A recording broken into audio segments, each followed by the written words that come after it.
take one off right here on the front. Oh, yes, sir. Sure can. Got him. Man, he's pulling the boat right here. That's a good one. Nice trout. All right. Hey, what's going on? Today's topic is going to be one that's not talked about a whole lot, but it really makes a difference out there on the water when it comes to catching fish. And that is, are you spooking fish with your trolling motor? Let's go ahead and get into it. All right, so I have a lot of fun catch footage for you guys right after this, but I did want to interject real quick and just let you know how I was approaching the area once I found a new school in a brand new area, and just how we ended up catching a lot of fish that day. You can do the same thing without spooking them, and it's really important, especially this time of year when it's hot out. Those fish are not going to stay in an area very long once you spook them. It's not like the fall or the winter time where they're a little bit more hunkered down and really liking one area. In the summer, a lot of times they will move off and go find a new spot to feed, especially if you spook them in shallow water. So the very first thing that I want to go over, and I actually say this in my video, is you want to make sure any area that you approach ever, if possible, you are always approaching from the down current side. So there's two reasons for that. One, you're more stealthy because all the vibrations and everything like that in your boat or your kayak or vessel is actually going to be going and pushing with the current. So all of that current is actually taking most of that sound away from your target area of where those fish are.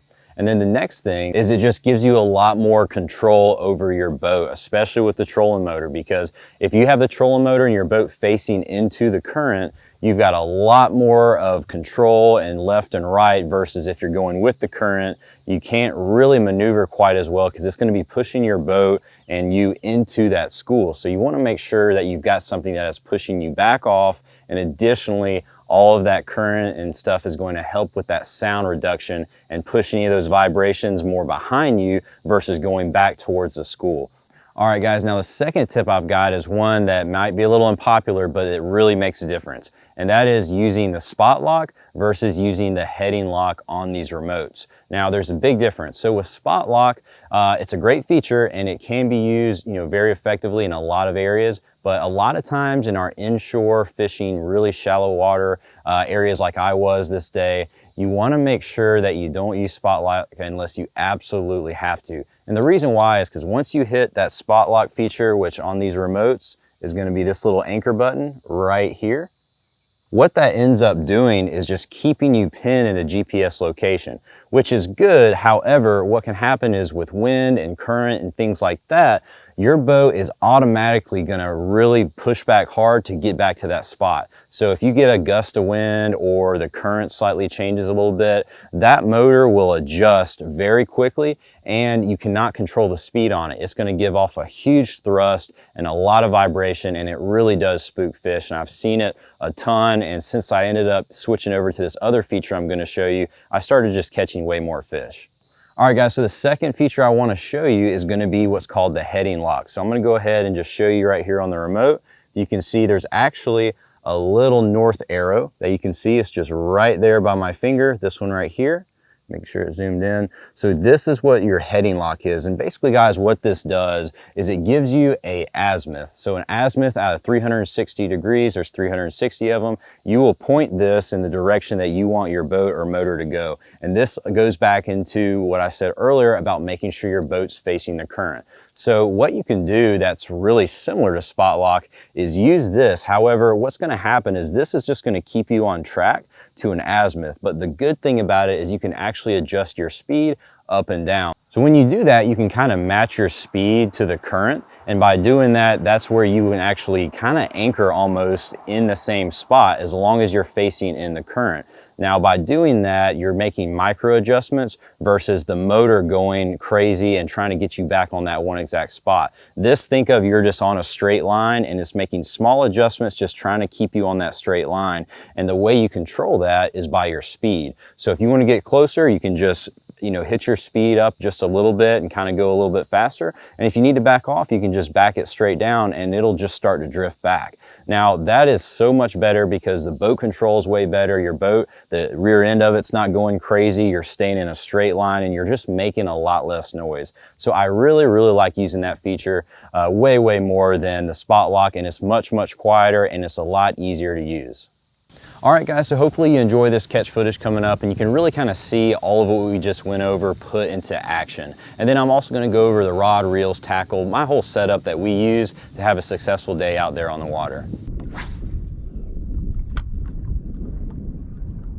That was him, right by the grass. There we go.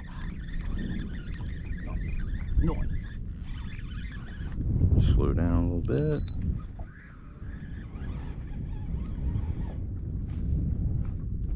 All right, nice pretty trout here.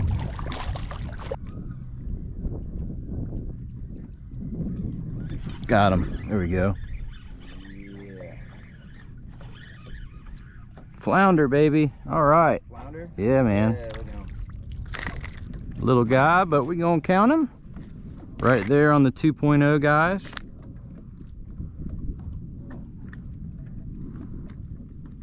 All right, there he goes. I bet you there's probably more on the front side of this island. All right, just hooked up there. What we got? Nice trout. All right, Martin got a trout. There we go, on the gold digger. Dang. And he got off. It's all right. Good job, man. Nice. We can take one off right here on the front. Oh, yes, sir. Sure can. Got him. Man, he's pulling the boat right here. That's a good one. Nice trout. All right. So they're hanging on the front side of these points, which is kind of what I was thinking. We just always start from the back and work our way up. But man, real nice trout here. Pretty trout, guys, right here on the 2.0. Haas Helix hook, did a great job. Great wide gap. Pretty little guy. Let's see if we can get a few more. I think it's just a bunch of little dudes. Little, oh, got him. There we go. Yes, sir. Right here on the front side of the island, guys, they are just picking off bait that's coming here and kind of funneling in and starting to pick up a few nice schoolies here. All right, another pretty one right there on the 2.0. Starting to upgrade a tiny bit. They're still schoolies, but ought to be really good keepers for the fall. We'll go ahead and let him go. Yep, there he is.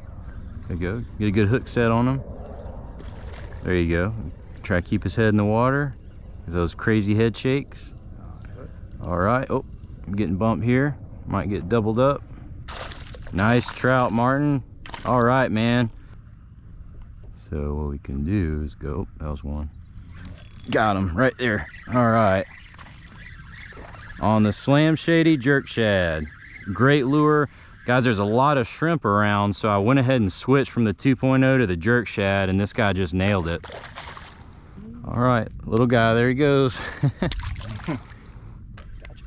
Got him. Martin's on one. Yep, he's still on.